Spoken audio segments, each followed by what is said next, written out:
लगा दूं? जी, रिकॉर्डिंग लगा दिया हूँ।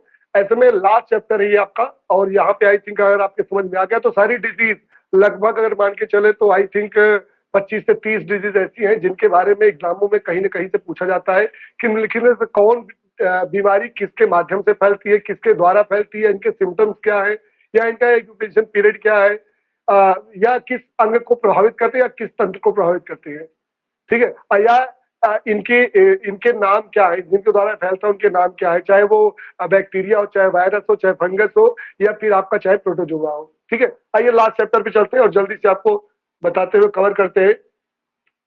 ये मैंने परसों जो पढ़ाया था उसका लास्ट व्यू था ये, ठीक है, उसको मैंने यहाँ पे छोड़ा था, और यहाँ पे बैक्टीरिया, वायरस और कवर की ट्रिक मैंने लास्ट में बताई थी, ताकि इस ट्रिक को इसलिए मैंने 2 बार बताई ताकि आपके दिमाग में आ जाए कि अगर कंफ्यूजन कहीं हो रहा है तो ऐसे में देखिए बार बार जब आप पढ़ते हो रटते हो तो आई थिंक वहां समझ में आए या ना आए, लेकिन जब हम यहाँ पे एक बार दोहराते हैं, सबके बीच में दोहराते हैं और आपके कमेंट के माध्यम से दोहराते हैं, तो आई थिंक उसका जो दिमाग में जाता है वो बहुत अच्छे से कवर होता है। और ऐसे में कोई समस्या भी होती है तो 1-2 बार जब चर्चा कर लेते हैं तो और भी क्लियर हो जाता है। तो आज हमें जो पढ़ना है बेटा, जो हमारा टॉपिक है वो क्या बेटा, हमारा प्रोटोजोआ है। प्रोटोजोआ है क्या, और पूछनी थी सर, पूछ लो क्या? जी अब बोल दो बेटा, बोल तो दो। वो जो एमपी टेट आया था वो किसी ने फॉर्म फिल किया है क्या? आज ये 1 अक्टूबर से स्टार्ट अच्छा, होने वाला था। अभी मैं पूछता हूँ, ओके बहुत सारे बच्चे हैं तो उसकी डेट क्या है और ऐसे में उसका प्रोसीजर क्या है। हाँ सर, पिछली बार सब लोगों ने फिलअप किया था। जी खुश रहिए, खुश रहिए, खुश रहिए जी, खुश सर रहिए। एमपी में ये एमपी टेट जो है ना सर, हम लोगों के लिए नहीं है, फिजिकल के लिए नहीं है सर। क्या फिजिकल के लिए इस बार सीटें नहीं है क्या उसमें? नहीं, पिछली बार तो फिजिकल वालों क्या अलग से हुआ था वही वाला है हाँ क्या तो जी? पिछली बार जो दिया था सर वो एमपी टेट वो जी दूसरा था, जी फिजिकल के लिए दिया था। इस बार जो एमपी टेट है वो अभी हाँ दिया है, तो वो प्राइमरी लेवल पर जैसे जी अपने यहाँ होता है टेट, वो उस लेवल पर दिया हाँ। है। तो केवल ये प्राइमरी के लिए नहीं है तो सर। प्राइमरी लेवल पे मेरी बात सुनिएगा, अगर प्राइमरी लेवल पे दिया है तो जो टीचर रखे जाएंगे क्या क्वालिफिकेशन में वहाँ बीपीएड नहीं है? पिछली बार तो प्राइमरी नहीं, लेवल पे बीपीएड ही आप लोगों बीपीएड को नहीं है दिया गया सर, था मौका। बीपीएड नहीं है, बीपीएड नहीं है अच्छा सर, यहाँ, अच्छा बीपीएड नहीं है। जैसे डीएलएड, केवल डीएलएड। तो अच्छा, तो इसका मतलब जो पिछली बार हाँ जो पास आउट थे प्राइमरी और जूनियर जूनियर के लिए फिजिकल एजुकेशन में, तो क्या वही अभी वैलिड रहेगा जो वैकेंसी नई वाली आएगी? हाँ, जो नहीं आएगी वो जो पिछली बार पास हुए हैं बस केवल उन्हीं का। ये जो नया हो रहा है वो अच्छा इसका एग्जाम मतलब ये केवल प्राइमरी के लिए, जो प्राइमरी में भर्ती होती है उसके लिए, जो कोई जी सब्जेक्ट नहीं होता, कॉमन कॉमन टीचर रखे जाते हैं ना नहीं प्राइमरी वो में। तो पिछली बार भी ऐसे ही था ना, नहीं पिछली बार जब नहीं हुआ सर, था एग्जाम तो भी तो कॉमन। पिछली बार सब्जेक्टिव हुआ था सर, कॉमन नहीं था सर, सब्जेक्ट अच्छा वाइज हुआ वो था। फिजिकल एजुकेशन के लिए अलग से ही था वो। हाँ, सर वो इनके फिजिकल कहने का एजुकेशन मतलब के लिए है अलग 1 से to था। 5 में फिजिकल का सीट नहीं है। 1 to 5 प्राइमरी में ना वो स्टेट बोर्ड लोग नहीं फिजिकल नहीं का सीट आई बेटा, थिंक नहीं देता है, वो कहने का मतलब इनका।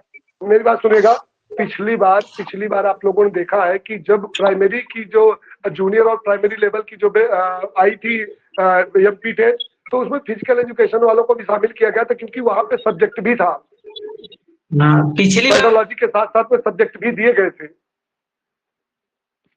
ठीक है, तो जो पेडोलॉजी थी, पेडोलॉजी के साथ साथ वहाँ सब्जेक्ट था तो ज्यादा दिक्कत नहीं थी क्योंकि वो ज्यादातर लोग तो प्राइमरी लेवल पे पेडोलॉजी को ज्यादा रखा गया था, तो वहाँ पे शायद 80-80 नंबर से पेडोलॉजी ही थी, तो इसकी वजह से बहुत सारे लोग कंफ्यूज भी थे और बहुत अच्छा कवर नहीं कर पाए थे, जिसकी वजह से बहुत कम लोग पास आउट हुए थे।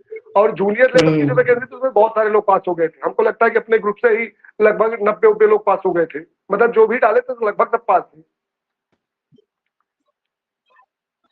तो एक बार सुनिए, एक बार ऐसे में आपने क्लियर कर लिया तो बहुत अच्छी बात है, अगर ना क्लियर होगा बाई द वे ऐसा होगा कि क्या बीपीएड नहीं सर, मैं के एकदम लिए वहां पे क्लियर है हूँ कि नहीं सर, है?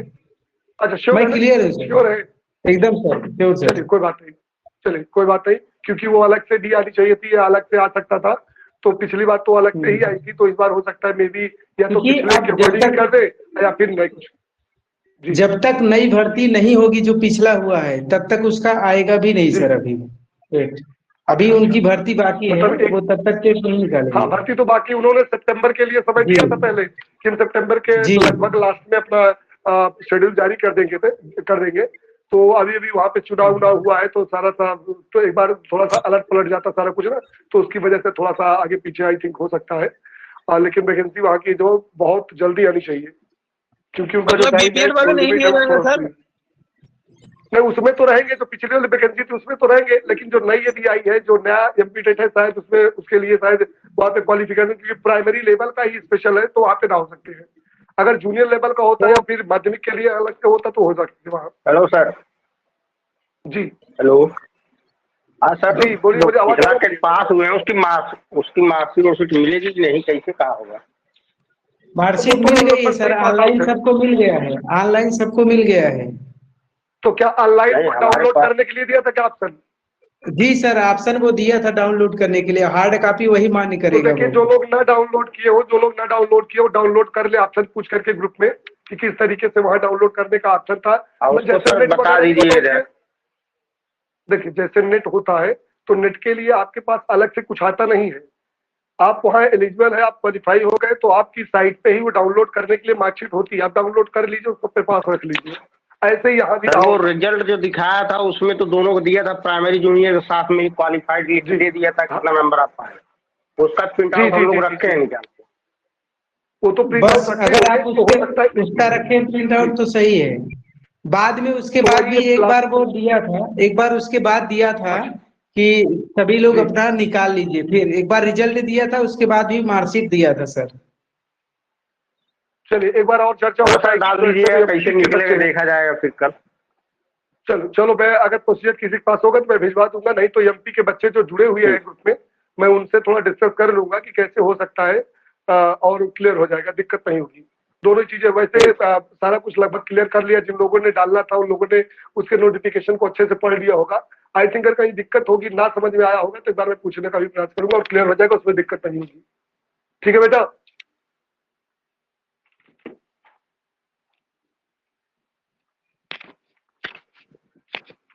तो क्लास को बेटा शुरू किया जाए, जहां पे हम लोग थे वहीं से कोशिश करते हैं क्लास को आगे बढ़ाने के लिए बना के। ठीक है, तो आज चर्चा होनी है बेटा किसकी? आज चर्चा होनी है हमारे प्रोटोजोआ की।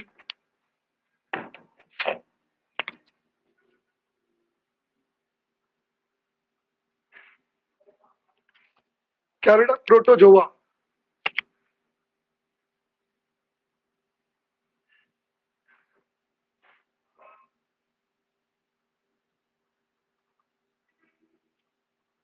टॉपिक अपना है प्रोटोजोआ से। प्रोटोजोआ जो है, इससे होने वाले डिजीज की चर्चा करनी है। अगर ध्यान से देखा जाए बेटा, जो प्रोटोजोआ होता है ना, ये क्या है, कौन सी सेल से है? तो ये हमारी जो यूकैरियोटिक सेल होती है या प्रोकैरियोटिक सेल होती है, उनसे संबंधित ये है। मतलब एक प्रकार की सेल है। और कैसी सेल है? तो एक कोशिकीय सेल है। अगर एक कोशिकीय सेल को देखा जाए तो ये प्रोकैरियोटिक सेल का एक भाग होगा। अगर बात की जाए कि प्रोटोजोआ का अर्थ क्या होता है, प्रोटोजोआ का अर्थ क्या होता है, तो एक लाइन में आप लिख सकते हैं, प्रथम इसे क्या बोला जाता है? प्रथम जंतु या होता है इसे प्रोटो प्रथम माने जंतु कह सकते हैं। प्रोटो माने जी जी जी, सर्वप्रथम होता है, जो माने एनिमल। बिल्कुल बिल्कुल। तो वही प्रथम जंतु, प्रथम एनिमल, प्रथम जंतु। तो वही प्रथम जो आपका जोआ है, जंतु है, तो ऐसे में प्रथम जंतु भी कह सकते हैं इसको। ठीक है, या इसको और एक नाम से कह सकते हैं कि आदिकालीन जंतु है।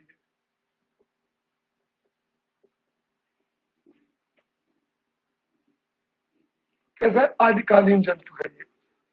अगर बात इसकी होती बेटा कि इसकी खोज किसने की थी, जो इन्वेंशन किए थे, तो एंटनी वान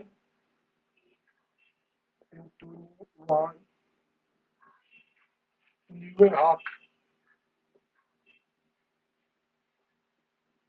ये है। एंटनी वान ल्यूवेनहॉक ने किया था। और कब? तो 1672 में। ठीक है, इसकी खोज की थी उन्होंने। अगर नामकरण की बात की, किन्होंने उन्होंने सिर्फ खोजा था प्रोटोजोआ के, लेकिन उन्होंने नाम नहीं दिया था। अगर बात की जाए कि इसका नामकरण किसने किया,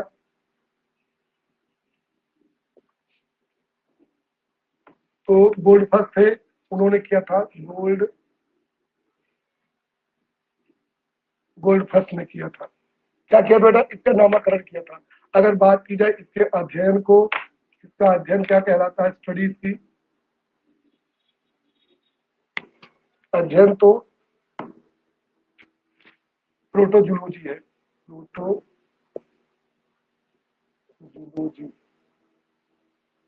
क्या है, प्रोटोजूलॉजी है। इसका क्या रहता है, इसकी स्टडी है। एक मिनट सर गोल्ड फर्स्ट है। एक मिनट बेटा, गोल्ड फर्स्ट मैं ठीक से लिख देता हूँ थोड़ा सा और सुधार देता हूँ, बहुत तेजी लिख दिया हूँ।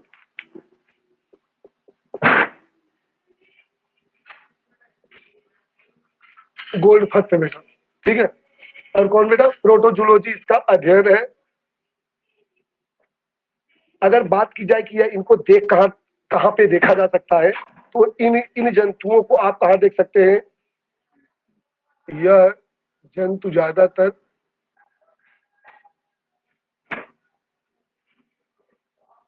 यह जो जंतु होते हैं ज्यादातर कहाँ पे बेटा, या तो आप जल में देख सकते हैं, या तो गीली मिट्टी में,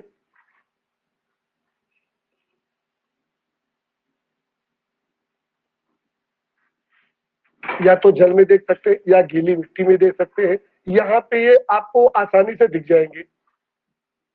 अगर बात की जाए कि ये कैसे जीव है, तो यह एक कोशिकीय जीव है।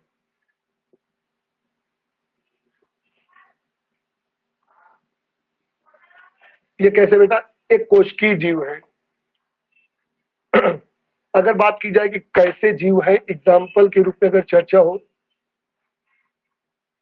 एग्जाम्पल के रूप में इनको कहाँ देखा जा सकता है, तो यही बेटा जो अमीबा होते हैं, जो पैरामीशियम है,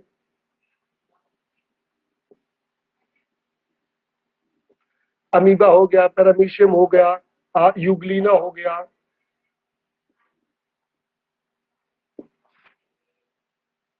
और प्लाज्मोडियम,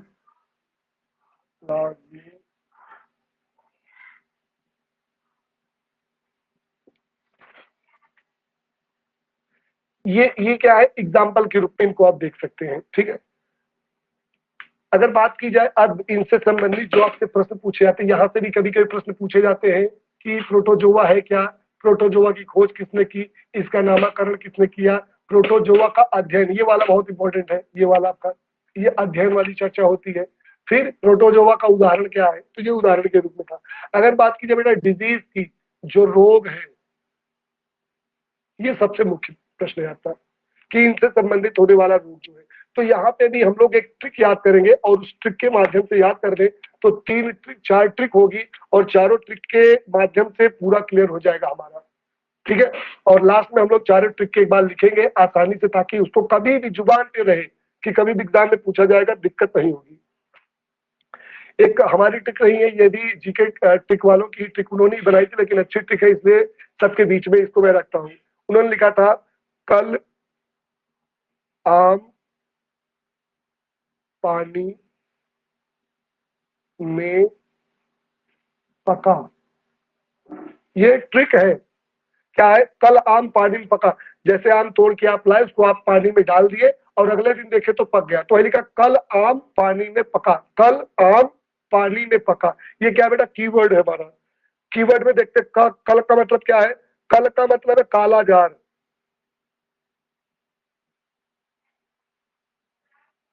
काला अजार जिसे बोलते हैं, काला जार बोलते हैं, ठीक है।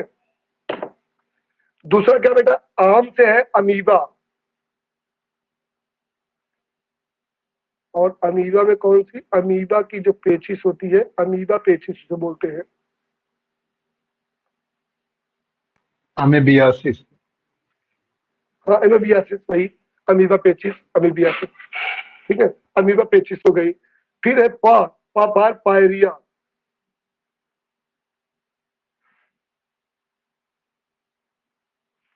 फिर उसके बाद है बेटा नी फार निद्रा रोग,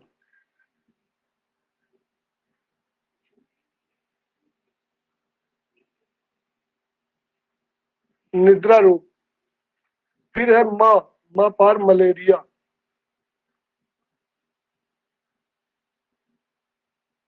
मलेरिया सबसे ज्यादा एग्जाम में पूछे जाने वाला प्रश्न है।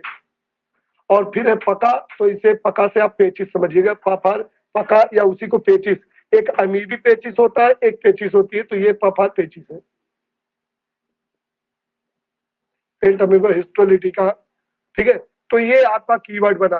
कल आम पानी में पका, कल से कालाजार, आम से अमीबा पेचिस, प से पायरिया, नी से निद्रा रोग, म से मलेरिया और पाफार पेचिस। ठीक है, तो कल आम पानी में प मीन्स पका, उसको आप पूरा कर लीजिएगा। ठीक है, तो ये आपका कीवर्ड है। अब इस कीवर्ड के माध्यम से हम यहाँ पे होने वाली जो बीमारियां हैं उनकी चर्चा करेंगे। ठीक है, एक मिनट।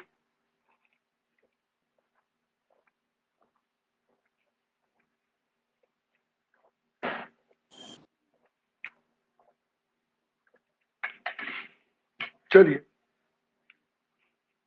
आगे ले चलते हैं, आपको लास्ट टॉपिक है ये, और आई थिंक समझ में आ जाएगा। और लास्ट में हम ये देखेंगे कि ये सारी जो डिजीज हम लोग पढ़े हैं वो सारी डिजीज हमारे दिमाग में आ गई कि नहीं। देखिए हमने कल भी चर्चा की थी कि इसका जो मुख्य भाग है वो ये है कि इन डिजीज को हम आसानी से कर ले रहे हैं कि नहीं। अगर कर ले रहे हैं तो दिक्कत नहीं है, यहाँ लिखते हैं कीवर्ड, यहाँ लिखते हैं ताकि आगे पढ़ने में आसानी हो। पहले पे सर इसके पहले आपने दूसरा लिखवाया था। हाँ, कोई भी लिख सकते हैं। पापा काम पे सोते हैं, जी जी सर। हाँ वो भी लिख सकते हैं, उसको भी लिख दे रहा हूँ, देखिएगा वो भी क्लियर हो जाएगा। उसके भी कीवर्ड एकदम बिल्कुल करेक्ट है।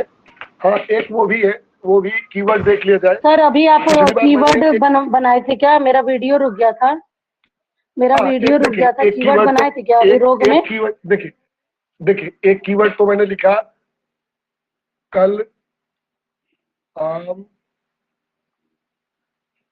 पानी में पका, एक तो ये कीवर्ड है। और जो हमारी दूसरी कीवर्ड है वो है क्या, पापा काम पे सोते हैं। पापा काम पे सोते हैं, यहाँ का था कालाजार,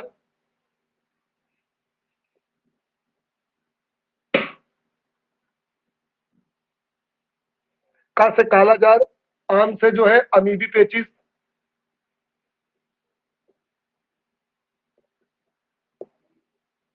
अमीबी पेचिस, फिर पाफार पायरिया, निफार निद्रा रोग,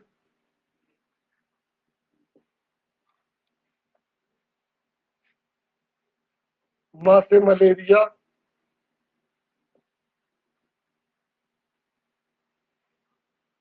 और लास्ट में पाफार पेचिस।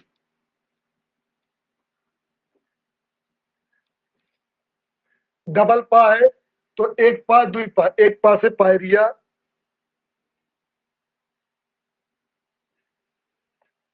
दूसरा पा से पेचिस,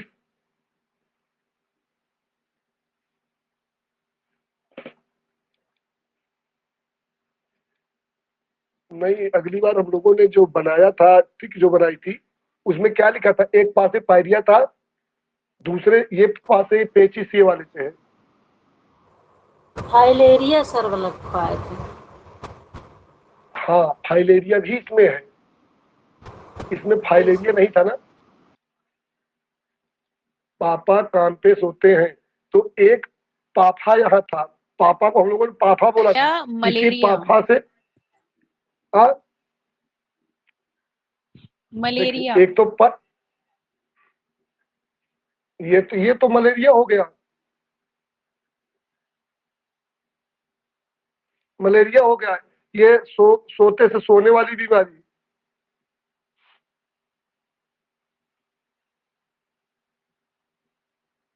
सोने वाली बीमारी, ये का से कालाजार,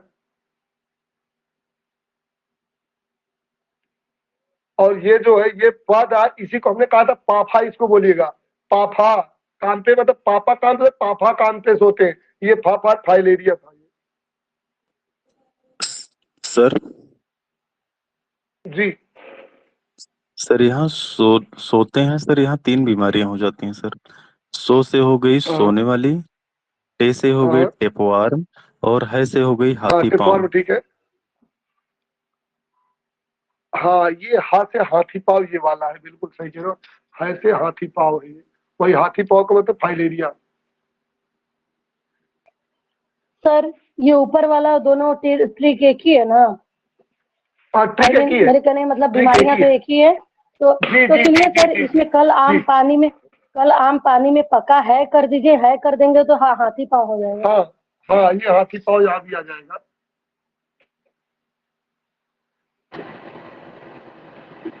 हाँ देखो, फाइलेरिया हो जो जाएगा। है सर आगे पीछे खाली है। हाँ देखिए, ट्रिक को अपने अनुसार जैसे भी आप सेट कर सकते हो। कुल मिला के हमको याद होना चाहिए बस, बीमारियों के नाम हमको कैसे याद करने हैं यह दिमाग में आ जाए। बाकी इसका बहुत कोई मतलब नहीं होता है, यह अपने लिए बनाई जाती है। और इसका मतलब एक ही होता है कि ये दिमाग में कहीं ना कहीं होनी चाहिए। ठीक है। आप एक और जो यहाँ बताया ना टेपवार में, ये टेपवार भी आएगा वही सोते वाले से, इसी में टेपवार में ही होगा। हेलो जी सर, पिछली बार आपने पापा लिखवाया था जिसमें पायरिया और जो है फाइलेरिया लिखवाया था सर। हाँ, वही हो गया। हाँ हमने हाँ, कहा फाइलेरिया। चाहे यहाँ समझ लो, देखिए चाहे यहाँ समझ लो, चाहे हाथी पाव कोई फाइलेरिया ही बोलते हैं, तो चाहे है लिख के हाथी पाव कर दो, चाहे पाफा मैंने कहा था इसीलिए हमने कहा कि इसको पाफा भी बना सकते हो। फाफार फाइले, पाफार पायरिया, फाफार फाइलेरिया, काफार कालाजार, माफार मलेरिया, पाफार पेचिस, सोने वाली बीमारी। और जो बताया था टेपवार में और जो हाथी पाव, वो तो इसी में तब आ जाएगा। ये अगर आप लिखते हैं तो फाइलेरिया, हाथी पाव का मतलब ये फाफार फाइलेरिया हो जाएगा। एक और कौन सी बच रही है आशीष? एक और कौन सी बच रही है? हम्म, अमीबो पेचिस सर सर इसमें ऊपर लिखा है। सॉरी हाँ वही, वो अभी वो पेचिस उसी से सही वही है है, सर। पेचिस से संबंधित। अब सुनिए हमारा कहना मानिए, तो 1 2 3 4 5 6 7 8, जो 7 का मतलब 7 बीमारियां जो होती है, वो 7 बीमारियां यही है आपकी। सर और इन्हीं ये के जो बारे हाथी में पाँव हमें फाइलेरिया अच्छे होता से। है, जी ये जो हाथी पाँव फाइलेरिया, उसको ब्रैकेट में अगर फाइलेरिया लिख दें तो कोई प्रॉब्लम नहीं है। ये बात एक ही है, चाहे यहाँ हमने कहा चाहे इसको हाथी पाव समझो, चाहे ऊपर फाइलेरिया वाले में, समझो। जैसे कि आपके ऊपर वाला जो ट्रिक है थोड़ा बहुत इजी है, इसलिए मैं हाथी पाँव के ठीक है नीचे दोनों, ब्रैकेट में फाइलेरिया। ठीक है। एक ही बात, एक ही बात, आप जैसे भी इसको समझना चाहे, याद आपको रखना है तो जो भी आपके ज्यादा समझ में आ जाए वो आप कर दो, कोई दिक्कत नहीं है। तो पापा काम पे सोते हैं, पायरिया, फाइलेरिया, कालाजार, मलेरिया, पेचिस, सोने वाली बीमारी, टेपवार और हाथी पाँव। यहाँ पे हम 7 बीमारियों की चर्चा करेंगे। कितनी? 7 की। ठीक है, तो आगे बढ़ाते हैं और 7 बीमारियों को एक एक करके कवर करते हैं। बाकी आप सर नामों से दस्त ही नहीं श्योर हो होगा? जाएंगे, आपको बहुत दिक्कत नहीं होगी। जी बेटा। सर दस्त? सर 10 मतलब नहीं, 10 इसमें 10 का मतलब पेचिस तो अलग है, 10 अलग है, लेकिन वो पेचिस से संबंधित ही, उसको आप समझना चाहे समझ सकते हैं। Okay sir. ठीक है, आइए कालाजार से शुरू करते हैं बेटा। नंबर 1,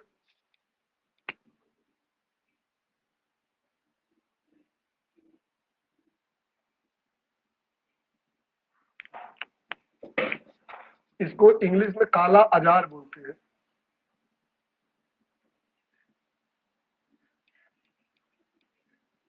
काला अजार के नाम से जाना जाता है। अगर बात की जाए बेटा, इसका जो प्रोटोजोआ होता है जिसके कारण ये फैलता है, जो इसका प्रोटोजोआ होता है वह होता है क्या, उसको बोलते हैं लिसीमेनिया। लिसीमेनिया। देखिए कुछ बीमारियों के उपनाम नहीं है, आप अगर ढूंढना चाहे तो आप ढूंढ भी सकते हैं। मिसलेनिया डोनोवानी, ये क्या है बेटा? ये इसके प्रोटोजोआ का नाम है। अगर बात करें कि इसका कारक क्या है, स्पेशल इस प्रश्न में सही बताया ना, तो इसमें सबसे ज्यादा कारक की चर्चा होती है, किनके द्वारा फैलता है ये। ठीक है, तो अगर कारक की बात की जाए, इस जो एक बालू मक्खी होती है, बालू मक्खी,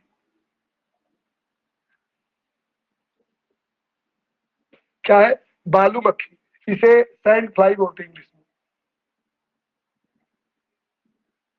सैंड फ्लाई। ये एग्जाम में पूछा जाता है कि प्रोटोजोआ को फैलाने वाला कारक कौन सा है, तो वहां पे 2-3 देता, सीसी मक्खी दे देगा, बालू मक्खी दे देगा, या इसी में एंटरमीबा हिस्टोलेटिका दे देगा, या कुछ और जोड़ देगा। ठीक है, मादा एनीफिलीज लिख लीजिए, ऐसे जोड़ देगा। तो वहां पे आपको याद रखना कि जो काला आजार है वह सैंड फ्लाई है, मतलब बालू मक्खी उसे बोलते हैं। इनके माध्यम से यह रोग एक से दूसरे में फैलता है।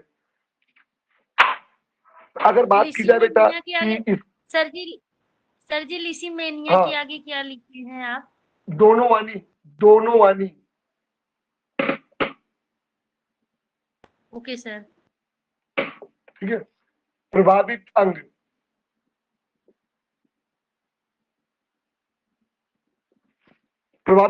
किस अंग को ये ज्यादा डिस्टर्ब कर देता है?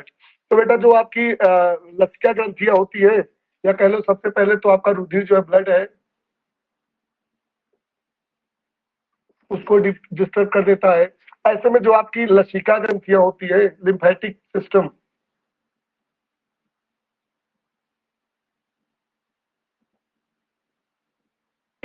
इसको डिस्टर्ब कर देता है। और जो आपकी स्प्लीन होती है, प्लिया बोलते हो, प्लिया, क्योंकि लसिका ग्रंथियों का संबंध आपकी स्प्लीन से है, तो वो भी डिस्टर्ब हो जाती है। और साथ ही साथ जो आपकी बोन मैरो, अस्थि मज्जा,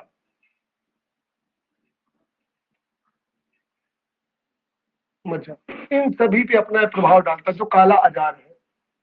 ठीक है, जिसकी वजह से यह महामारी का रूप ले लेता है कभी कभी।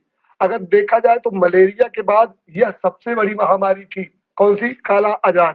और यह अगर देखा जाए तो ऐसे विदेशों से फैली बीमारी थी, लेकिन यह भारत में जब आई तो ऐसे में सबसे ज्यादा जो प्रभावित क्षेत्र हुआ बिहार। बिहार में यह बहुत तेजी से फैली, और क्योंकि जब यह तेजी से फैलती है तो रोग प्रतिरोधक क्षमता कम कर, क्योंकि लसिका ग्रंथियां ही डिस्टर्ब कर देगा। जब इनको क्षमता या आपकी जो लिम्फेटिक सिस्टम है वो थोड़ा सा डिस्टर्ब हो जाएगा, तो आपकी क्या है, जो प्रतिरोधक क्षमता है वह बिल्कुल बेकार होने लगेगी। तो यहाँ सिम्टम्स में हमें लिखना है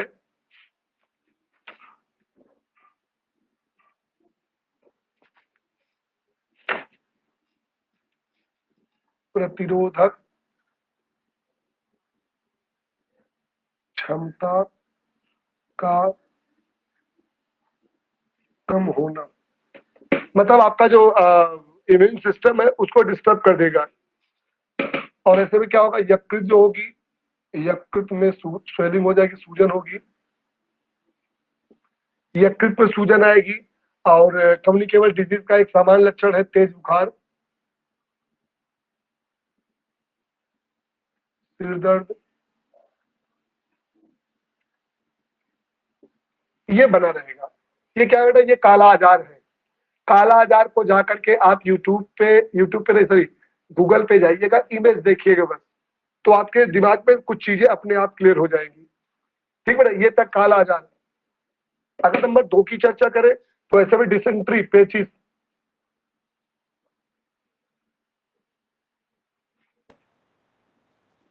सर जी वही पेचिस के ऊपर क्या लिखे हैं सर जी? यकृत है, क्या है? यकृत में सूजन, तेज बुखार, सिर दर्द। यकृत में सूजन, तेज बुखार, सिर दर्द। बात डिसेंट्री की जाए बेटा, पेचिस की जाए तो पेचिस से पूछे जाने वाला जो सबसे बड़ा प्रश्न है उसके प्रोटोजोआ की चर्चा होती है। किसकी? प्रोटोजोआ की चर्चा होती है। देखिए जो डिसेंट्री है इसी को अमीबिक पेचिस भी बोलते हैं। जो वहां पे 2 बार लिखा गया था ना, 2 बार नहीं बल्कि जो पेचिस है वो अमीबिक पेचिस भी है। तो डिसेंट्री यही है आपकी। ठीक है, इसके उपनाम में आप लिख सकते हैं अमीबिक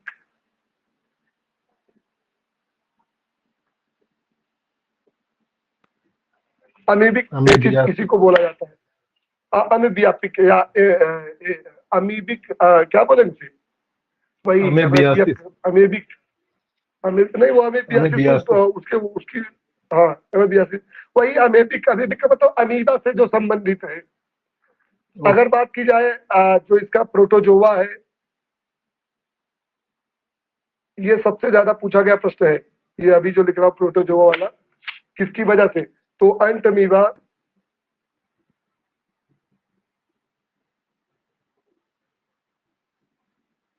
हिस्टोलिटिका,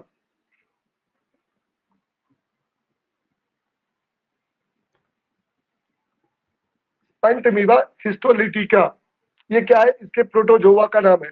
अगर बात की जाए कि किसको डिस्टर्ब करता है, प्रभावित अंग,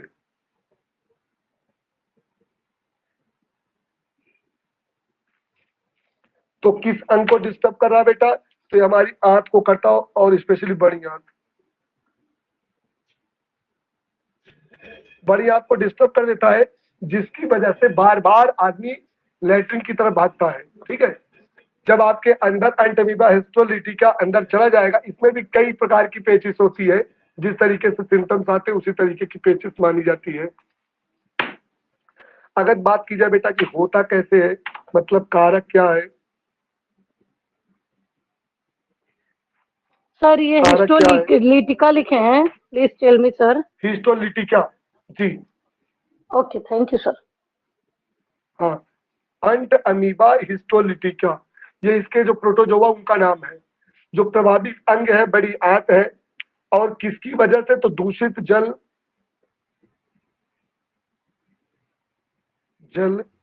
एवं दूषित भोजन, ये दूषित जल और दूषित भोजन की वजह से होता है। अगर बात की जाए बेटा यहाँ सिम्टम्स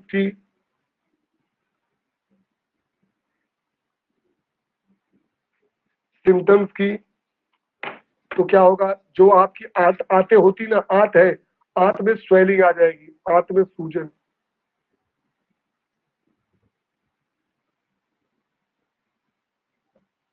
आंत में सूजन हो जाएगी, और आंत में दर्द भी होगा। सूजन व दर्द लिखिएगा, आंत में सूजन व दर्द होगा। और क्या होगा? जब आप बाथरूम की तरफ जाएंगे तो खून के साथ दस्त, ठीक है, खून के साथ दस्त होगी। ये क्या है बेटा? कालाजार और पेचिस। आई थिंक दोनों आपके दिमाग में आ जाना चाहिए। तीसरा वर्ष है बेटा,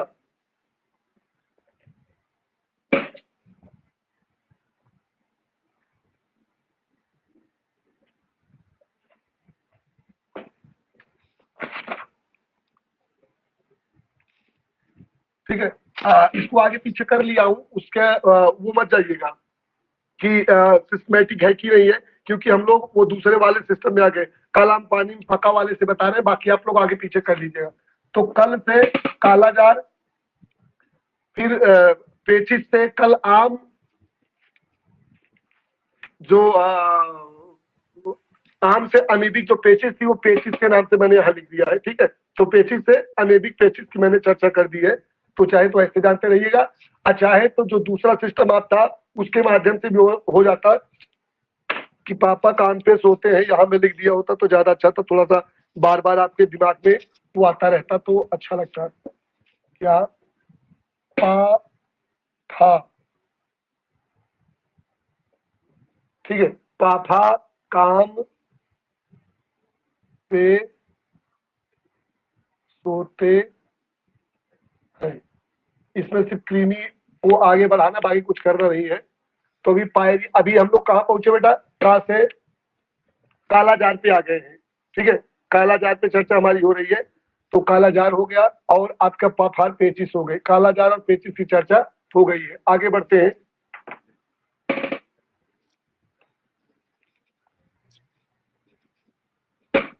आगे पीछे हो जाए तो चिंता ना करिएगा, उसको आप सिस्टमेटिक तरीके से अपने कॉपी पे लिख लीजिएगा।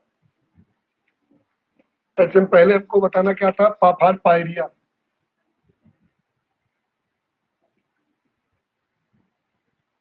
और फाफार फाइलेरिया। ठीक है, तो सबसे पहले आपकी हम कौन सी, पहले पायरिया बता देते हैं, क्योंकि सिस्टम से भी चलता रहेगा तो थोड़ा सा ज्यादा अच्छा रहेगा। हमको लगना चाहिए कि जो हम पढ़ रहे हैं वो एक सिस्टमेटिक तरीके से चल रहा है।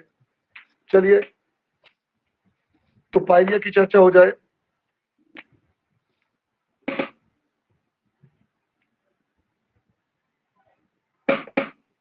पायरिया बहुत कॉमन बीमारी है।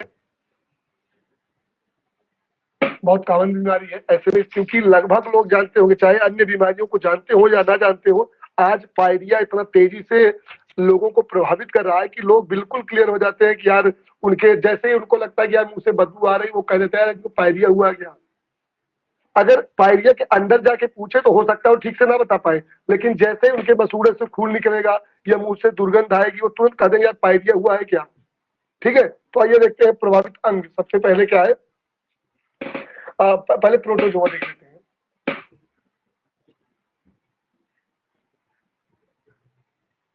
प्रोटोजोआ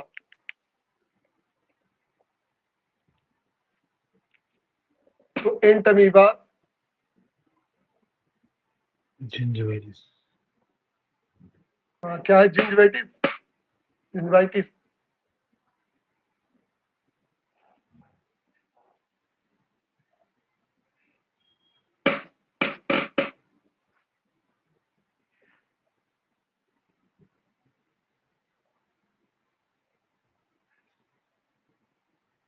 यह भी काफी पूछा गया प्रश्न है। जिंजिविटिस लिखे चाहे जिंजिविलिस लिख ले, जिंजिविलिस वाइटिस क्या वेलिस लिख ले, क्योंकि उसका नाम है ये। सर नहीं समझ में आ रही है क्या लिखे, एंट प्रोटोजोआ की एंट। एक मिनट रुकिए। प्रोटोजोआ में एंटमीबा,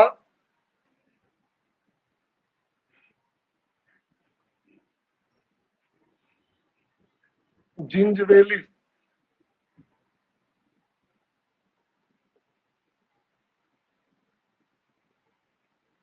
ठीक है। ये क्या है, ये इसके प्रोटोजोआ का नाम है। अगर बात की जाए कि प्रभावित अंग कौन सा होगा,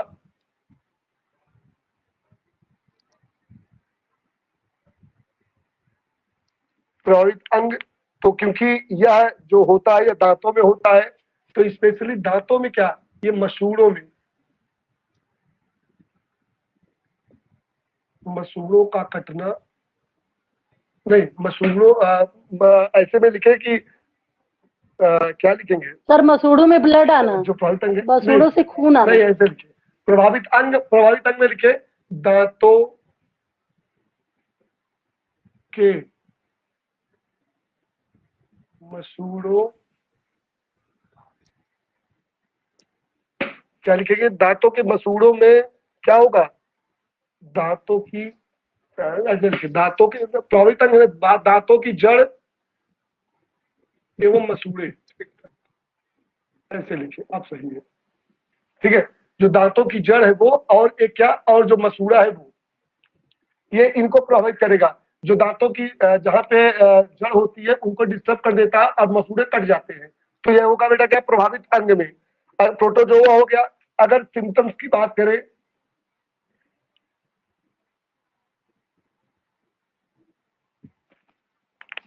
कैसे दिखेंगे आपको, तब यहां लिख सकते हैं कि मसूड़ों में सूजन, क्षरण, क्षरण मतलब कटना, मसूड़ों का कटना,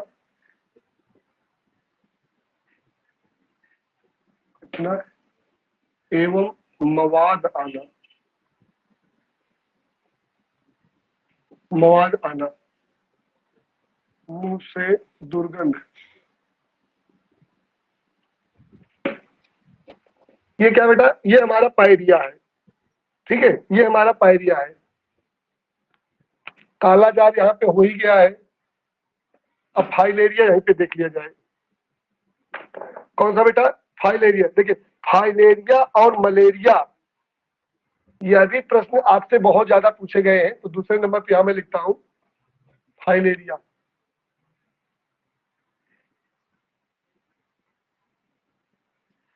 ठीक है, क्या बेटा, फाइलेरिया। अगर इसके उपनाम की चर्चा हो,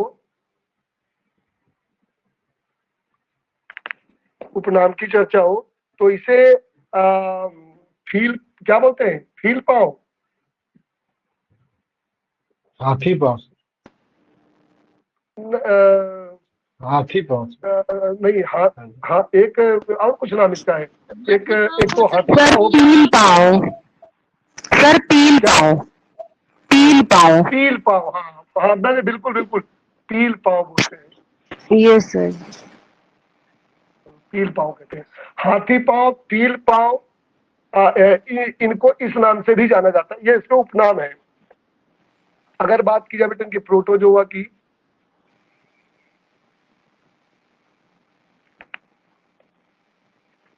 तो क्या बेटा बुरा रोटिया,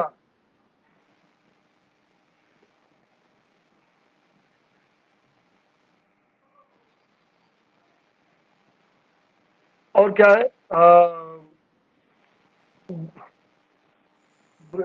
क्या बोलते हैं उसे, ब्रेंकेटाई, बुरा रोटिया, ब्रेंकेटाई इसके प्रोटोजोआ का नाम है। अगर बात करें बेटा प्रभावित अंग की,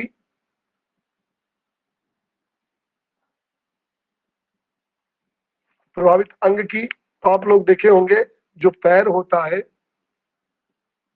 पैर एवं अंडकोश। सर ये जी। फाइलेरिया में पीला पाँव लिखा है, पील पाँव नहीं पीला पाँव है, मतलब वही पीला पीला पाँव होगा। पाँव, पीला पाँव, हाँ ये पीला पाँव है, ठीक है। तो हाथी पाँव, पीला पाँव, बुरा रोटिया, ब्रेंकेटाइस का प्रोटोजोआ। प्रभावित अंग की बात करें, पीला पाँव ही बोलते हैं बेटा, सही है, पीला पाँव ही कहते हैं, पील पाँव ने पीला पाँव बोलते हैं। अरे सर पील पाँव बोलते हैं। नहीं, आप फिर से देखिएगा, हमें लगता है पीला पाँव ही बोलते हैं, एक बार क्लियर कर लीजिएगा। सर पीला पाँव ही है, पील बोलते पाँव हैं, है। हम लोग भी देखे हैं। देख लीजिएगा, देखिए हिंदी है, थोड़ा सा क्लियर कर लीजिए, कोई दिक्कत नहीं है। हाँ चलिए कोई बात नहीं, एक बार चेक कर लीजिएगा, अगर गलती होगी तो क्लियर कर लीजिएगा। सर ये क्या लिखे हैं प्रोटोजोआ में, क्या लिखे हैं, बुरा रोटिया, बुरा रोटिया, बुरा रोटिया, ब्रेंकेटाई, ब्रेंकेटाई ये इसका प्रोटोजोआ है। प्रभावित अंग की बात करें तो पैर एवं अंडकोश ये प्रभावित अंग होता है। अगर बात करें लक्षण,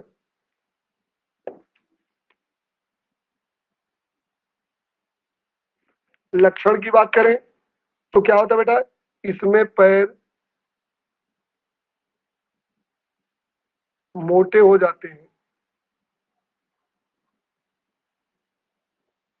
बहुत ही विचित्र बीमारी कह सकते हो, ठीक है, जिसमें पैर हाथी के जैसे, पैर जैसे हाथी होता ना, उसका पैर ऊपर से नीचे तक बिल्कुल बराबर होता। अगर हाथी के पैरों को देखा जाए तो जो हाथी के पैर होते हैं, जो पैर आगे निकलते हैं, तो यहां से जैसे पैर आता है ना, सीधे ऐसे ऐसे सेम इसी तरीके से पैरों की पोजीशन होती, जबकि जो मनुष्य का पैर होता है ऊपर से ऐसे होता है, नीचे थोड़ा सा पतला होते हुए इस तरीके से आगे की तरफ बढ़ता है। लेकिन जब इनमें या विसंगति आ जाएगी तो इनके पैर की जो साइज है ना, ऐसे बढ़ते हुए ऐसे हो जाएगा, ऐसे, ये ऐसे हो जाएगा। इसीलिए इसको पील पाँव या पीला पाँव जिसे आपने लिखा है, या हाथी पाँव के नाम से आते, क्योंकि पैर हाथी के पैरों की तरह हो जाते हैं। अगर बात की जाए बेटा इसमें लक्षण की, इसमें और लक्षण की बात की जाए तो इसी में क्या होगा, इसमें पैर मोटे हो जाते हैं, तेज बुखार, ठीक है, और साथ ही साथ जो अंडकोश है उनमें सूजन,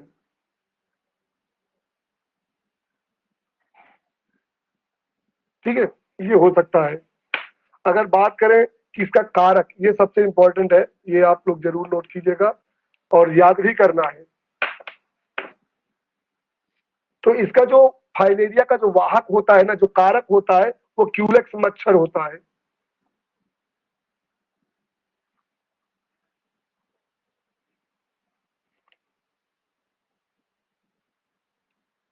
ये क्यूलेक्स मच्छर होता है, इसी को ब्लैक फ्लाइज बोला जाता है, या तो काली मक्खी, ब्लैक फ्लाइज,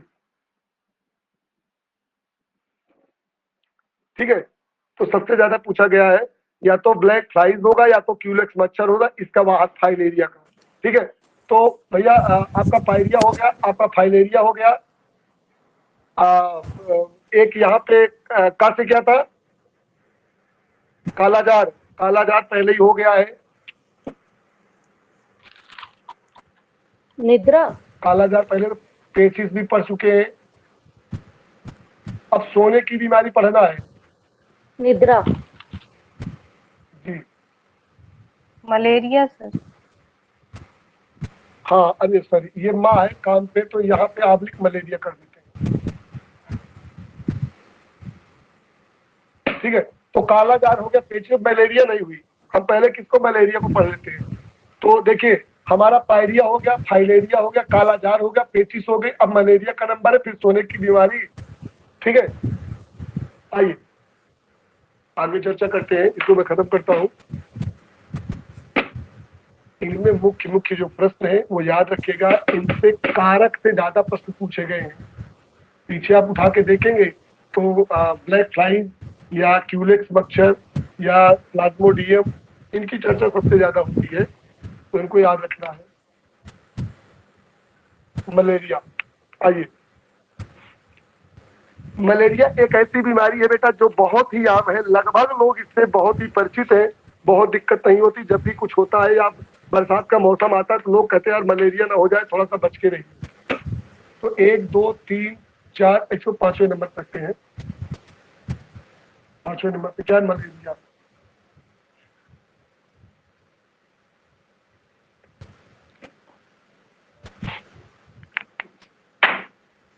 अगर बात करें बेटा इसका जो प्रोटोजोआ होता है, सबसे ज्यादा पूछे जाने वाला प्रश्न प्रोटोजोआ से है। कौन है, प्लाज्मोडियम है।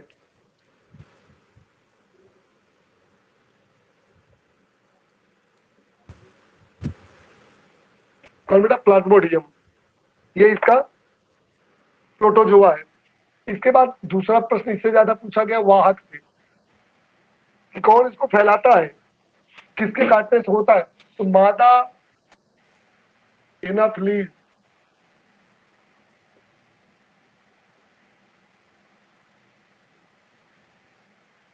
और इसकी चर्चा हमने की थी कि जो मलेरिया होता है मादा एनाफिलीज से फैलता है। मतलब एक तरीके से काटता कौन है, तो जो मादा मच्छर होती है वो काटती है और एक जगह से दूसरी जगह तक इनके जो प्रोटोजोआ होते हैं उनको एक व्यक्ति से दूसरे व्यक्ति में ट्रांसफर करती हैं, जिनकी वजह से एक से दूसरे, दूसरे से तीसरे, इस तरीके से बहुत तेजी से फैलता चला जाता है। अगर लक्षण की बात करें बेटा यहाँ पे कि सिम्टम्स क्या आएंगे अगर ये हो जाएगा, तो लक्षण की बात करें तो लक्षण बेटा ऐसे में जब किसी को हो जाता है ना, तो बुखार तो आएगा लेकिन ठंड के साथ बुखार आएगा।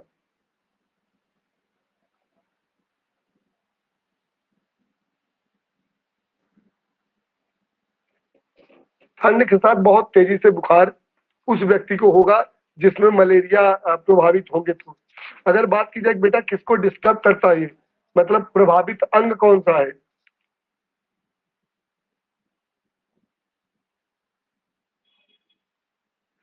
प्रभावित किस अंग को प्रभावित करता है, तो आप लोगों ने देखा होगा कि सबसे पहले कहते हैं कि ब्लड चेक करवाते, मतलब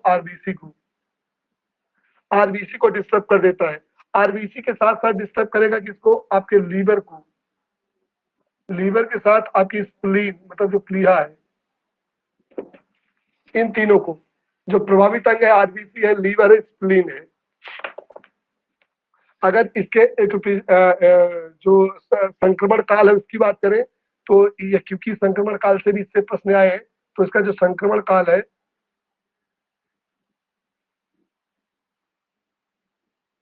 जो इसका पीरियड है वो कब से कब तक है बेटा, तो मिनिमम 10 डेज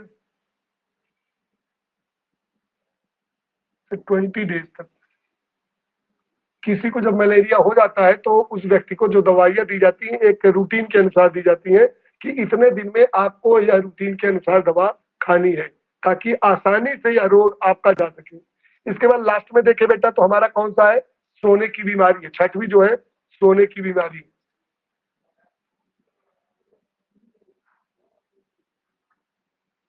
बहुत ही खतरनाक। कुछ लोग कहते हैं उनको बहुत नींद आ रही, दिन भर सो ही रहे हैं, इसको स्लीपिंग सिकनेस बोलते हैं।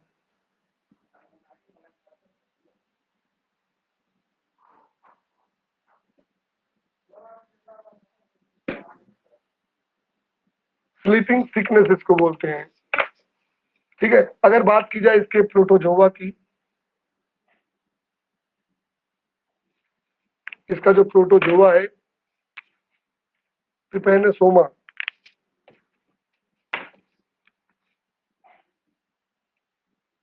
ट्रिपेनो सोमा जीनस। ये क्या बेटा, ये इसका प्रोटोजोआ है। अगर बात की जाए लक्षण की तो शरीर में दर्द, कमजोरी, सबसे मुख्य मानसिक निष्क्रियता,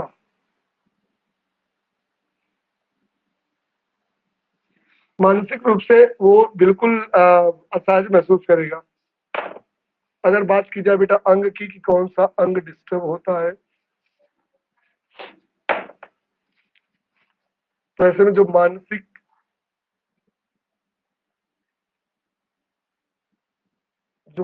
अंग है, मतलब जो मस्तिष्क है, उसके साथ साथ क्या हो सकता है, जो आपकी लिम्फेटिक जो ग्रंथियां हैं, लसिका ग्रंथि,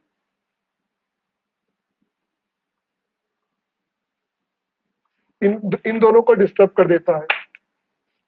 अगर बात की जाए बेटा वाहक की, कौन है, तो आप लोगों ने एक मच्छर का नाम सुना होगा जिसे बोलते हैं सीसी मक्खी।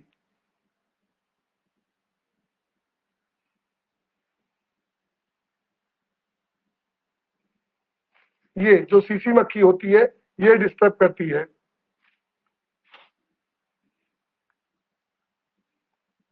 यह जो मक्खी होती है, जो सीसी मक्खी होती है, यदि यह किसी व्यक्ति को काट लेती है तो उस व्यक्ति को सोने वाली बीमारी हो जाती है।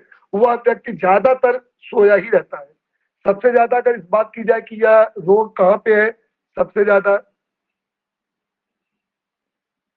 अफ्रीका में बेटा, अफ्रीका महाद्वीप में सबसे ज्यादा फैली हुई यह बीमारी है। और यह एक ऐसी बीमारी है कि इस बीमारी को सही दिशा में जांच पड़ताल करके अगर इसकी इलाज ना कर दिया जाए तो आदमी बहुत जल्दी इस रोग से खत्म भी हो जाता है। मतलब उसको इतनी ज्यादा सोने की आदत पड़ जाएगी कि धीरे धीरे उसका ब्लड प्रेशर बिल्कुल लो हो जाएगा, और ब्लड प्रेशर लो होने की वजह से वह व्यक्ति आसानी से खत्म हो जाएगा, मतलब मर जाएगा। ठीक है बेटा, तो ये क्या था बेटा, सोने की बीमारी। अब एक इसी में आप और लिख लीजिएगा, सोने की बीमारी के साथ साथ में इसी में टेपवार में लिख लीजिएगा। सोते जो ते है ना, सोफार सोने की बीमारी, टेफार टेपवार में है। सोते है, सोते का मतलब ये ता का मतलब टेपवार में है।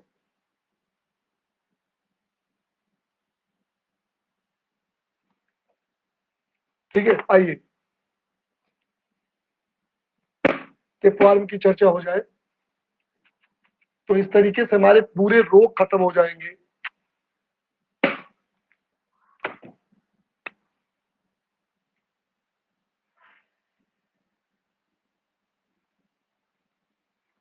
सातों क्या बेटा, टेपवार्म। इसका जो उपनाम है, उसको बोलते हैं bladder warm.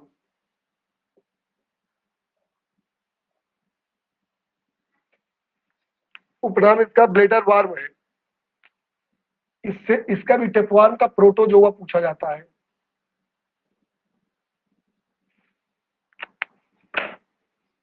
Taenia solium, taenia solium, taenia solium. अगर कभी पूछ लिया जाए कि इसका वैज्ञानिक नाम क्या है टेपवार्म का,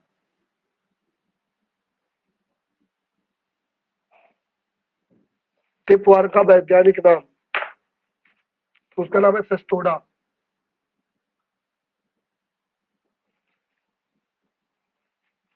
अगर बात की जाए कि बेटा किस अंग को प्रभावित करता है, टेपवार्म मतलब एक तरीके से केचुआ। टेपवार्म तो जिस भी व्यक्ति के अंदर जाता है उसकी जो ग्रास नली होती है, प्लेटी हेंथीज का है सर, तो सब प्लेटी हेंथीज का है सर ना। हाँ वो उसका फूल है क्रीम वही होता है। जी, वही फीता क्रीम। फीता क्रीम ही होता है ना। वही है जी जी जी, वही ब्लडर बाग उसी बोलते हैं।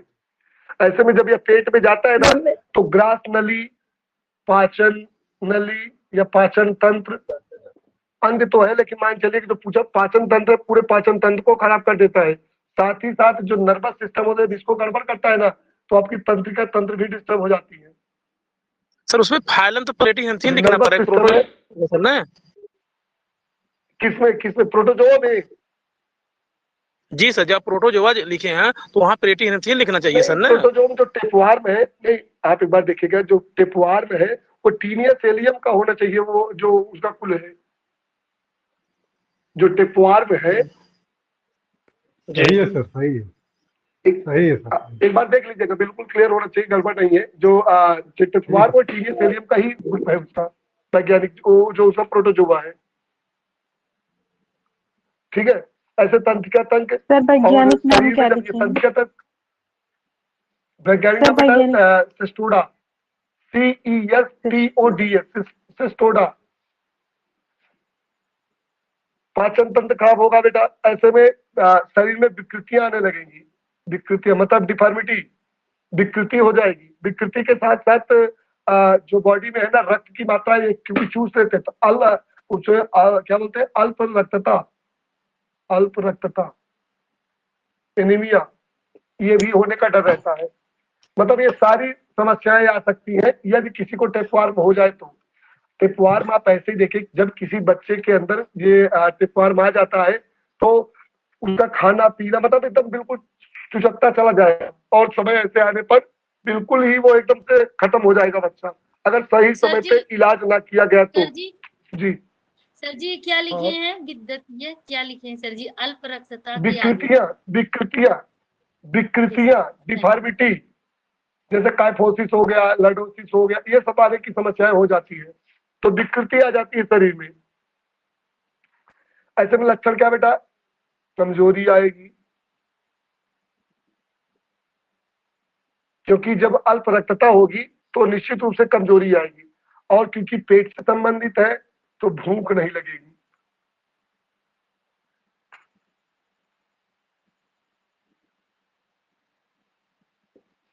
कमजोरी आएगी, भूख नहीं लगेगी, क्योंकि ये पूरी तरीके से आपके पोषण को खत्म कर देता है, तो प्रोटीन की कमी हो जाएगी।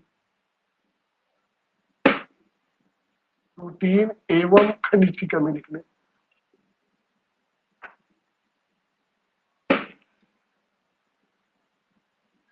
खनिज की कमी, ये था बेटा अपना टेपवार्म। ठीक है, तो इससे संबंधित जो 7 बीमारियां हमारी थी, इन 7 बीमारियों की भी हम लोगों ने आसानी चर्चा कर ली है। हम ये देखना है कि जो टोटल बीमारियां हैं, कौन ऐसा व्यक्ति या कौन ऐसा बच्चा है जिनको पूरी बीमारियों के बारे में समझ में आ गया। देखिए अंदर से जब पूछा जाएगा तो हो सकता है कि इनसे प्रोटोजोआ से संबंधित प्रश्न तो गलत हो सकता है, या थोड़ा मोड़ा कुछ और भी प्रश्न पूछे जाए, लेकिन मैं बता दूं कि यहाँ से कॉमन प्रश्न ही अभी तक ज्यादा पूछे गए हैं। या तो जब पूछा जाएगा, जब जैसे सीसी मक्खी के बारे में पूछा गया, या कह लो कि डिसेंट्री के बारे में पूछा, डिसेंट्री में अक्सर उसके प्रोटोजोआ की चर्चा होती है। पायरिया में भी अक्सर प्रोटोजोआ की या फिर मसूड़ों की या प्रभावित अंग की चर्चा होती है। टेपवार्म में भी कभी कभी पूछा जाता है कि इससे संबंधित विकृति या इससे संबंधित जो प्रोटोजोआ है उसकी चर्चा। या फिर अगर काला जार से पूछा जाएगा तो काला जार में ज्यादातर याद रखिएगा वहां पे कारक की चर्चा होती है, जो बालू मक्खी होती है उसकी चर्चा होती है। तो आइए, या तो फील पाव की चर्चा होती तो भी वहां वो आग की ही चर्चा करता है। आइए एक बार हम सारी बीमारियों को यहाँ लिख देते हैं और ये देखते हैं कि जो हम लोगों ने अभी तक पढ़ा वो हमारा पूरा क्लियर हो गया कि नहीं, ताकि अगले डे से जब हम लोग उठाएं टॉपिक को उठाएं तो हमारा टॉपिक कौन सा होना चाहिए? न्यूट्रिशन का। इसका जो दूसरा सबसे बड़ा टॉपिक है वो न्यूट्रिशन का है।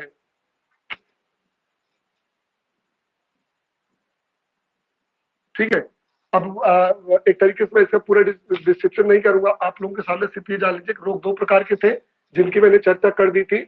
और ऐसे में जो दूसरा रोग था, पहला था कि जन्म के पहले, दूसरा था जन्म के बाद। जन्म के बाद के जब आए थे तो वहां पे हमने 2 प्रकार के रोगों को देखा था।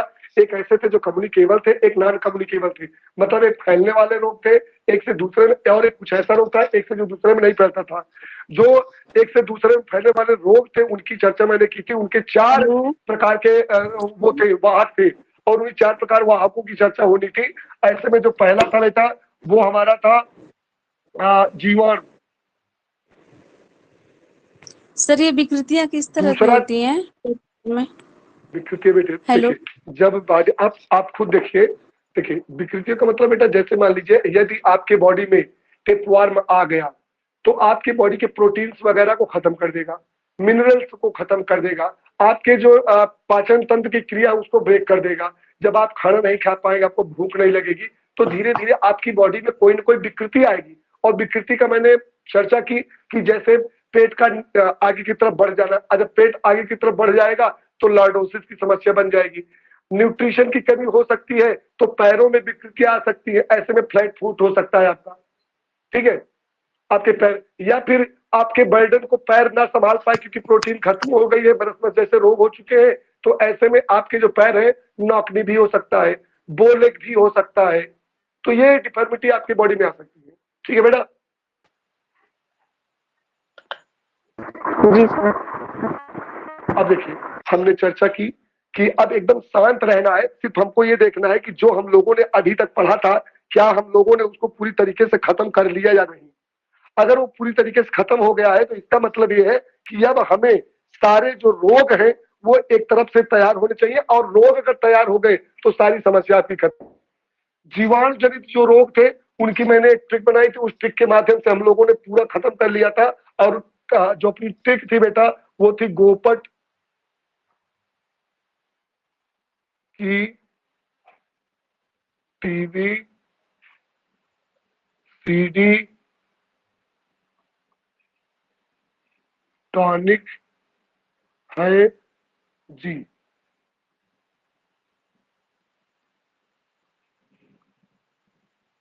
जी एक एक लाइन में छोटा छोटा लिखेंगे ताकि जल्दी से चारों इसी में आना चाहिए। ये पहला है हमारा गोफार गोनोरिया, आप लोग भी नाम बोलिए जल्दी से। पाफार, नाम जल्दी जल्दी बोलिएगा। प्लेग, टाफार, कोड,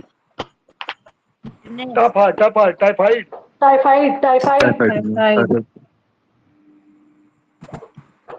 टाफार, कोड, टीबी का पूरा टीबी, सिफार, सिफिलिस,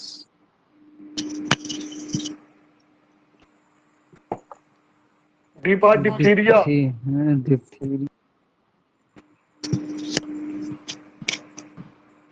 टाफार, अगले टाका क्या है?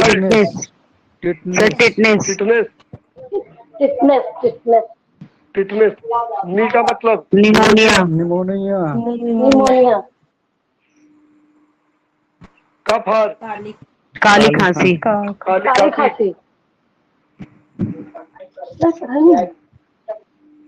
हाफार, हैजा, जीफार, जीवाणु से होने वाले रोग, ठीक है। ये पहला था बेटा, ये किससे था? जीवाणु से। अगर बात नीचे मैं किसकी करूं? विषाणु की, वायरस की, विषाणु या वायरस की चर्चा करूं तो ऐसे में हम लोगों ने यहाँ भी एक ट्रिक बनाई थी और उस ट्रिक के माध्यम से इसको पूरी तरीके से खत्म करने का प्रयास किया था। आइए उस ट्रिक को भी यहाँ ऊपर लिख देते हैं और जल्दी से इसकी भी चर्चा करते हैं। ट्रिक हमारी यहाँ की बेटा कौन सी? चीपो जी, हेमा आई जी, चीपो,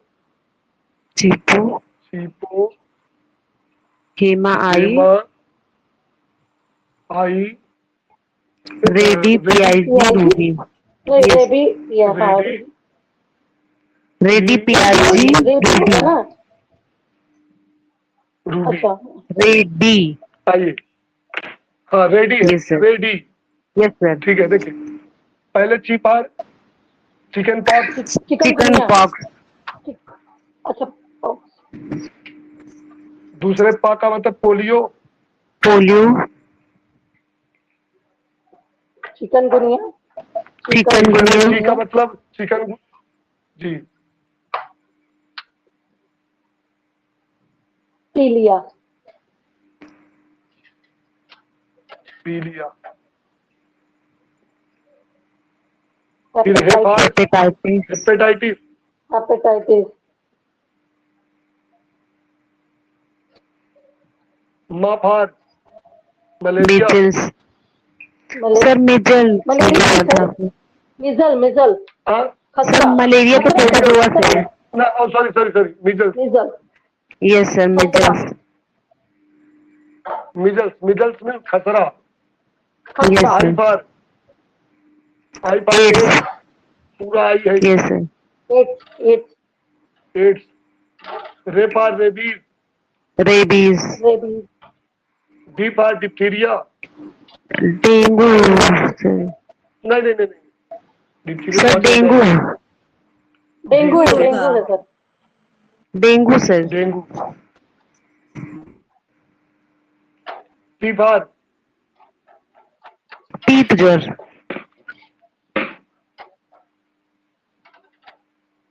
देखिए, अगर यहाँ पीत ज्वर लिखे हैं तो ये चिकनगुनिया हटाना होगा, ठीक है, क्योंकि पीत ज्वर को ही चिकनगुनिया बोलते हैं। तो यहाँ आप क्या लिखेंगे, चिकन पॉक्स है तो वो क्या है, चेचक, ठीक है। पीत ज्वर अगर लिख रहे, पीत ज्वर को ही चिकनगुनिया बोलते हैं, दोनों एक ही है, ठीक है। आई फॉर बेटा इन्फ्लुएंजा, इन्फ्लुएंजा,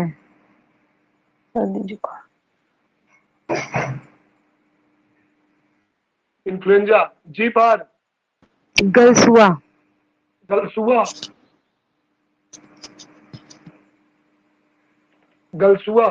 रू for rubella, yes sir, rubella, B for virus हो ही गया, और इसके साथ साथ 2-3 और, एक तो फ्लू, 2-3 और जो एक्स्ट्रा है, एक flu, sir bird flu, corona virus, corona, और एक क्या था, और एक कुछ था, दिमाग के उतर रहा है, याद कीजिए।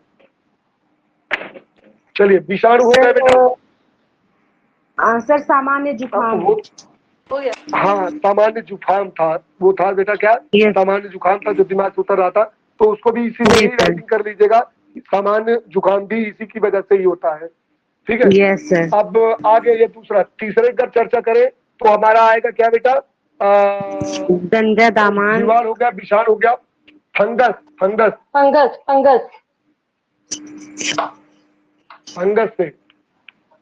में हम लोगों ने फार्मूला क्या बनाया था बेटा, गंजा दामाद खाए 6 फ्रूट, जी, गंजा दामाद खाए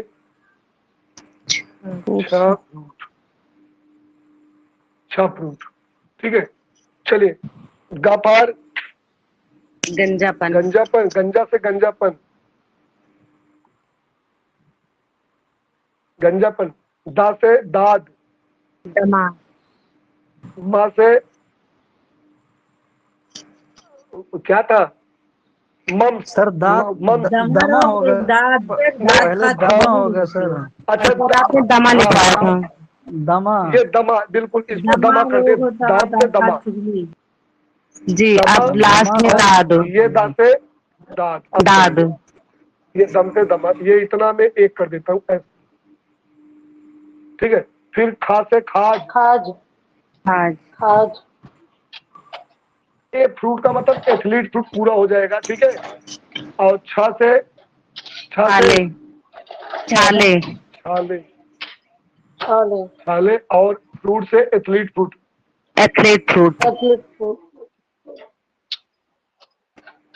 चलिए, फंगस हो गया, लास्ट में क्या था अभी जो पढ़ा है हम लोग,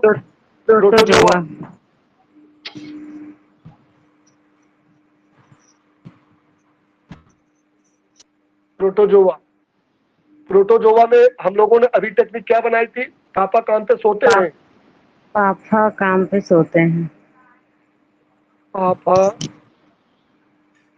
काम पे सोते हैं,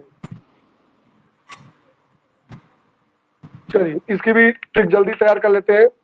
पाफार, पायरिया, फाफार, फाइलेरिया,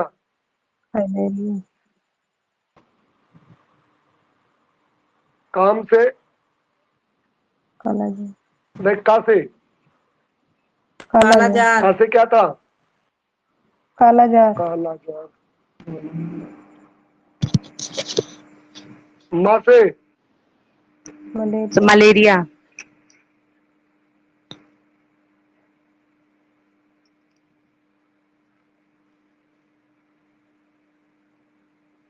पा से, पेचिस, पा साइलेंट, नहीं पेचिस, हाँ पेचिस।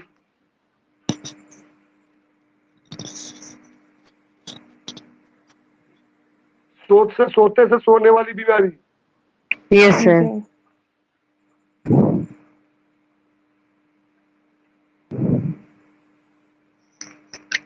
और ते से टेपवार्म, टेपवार्म,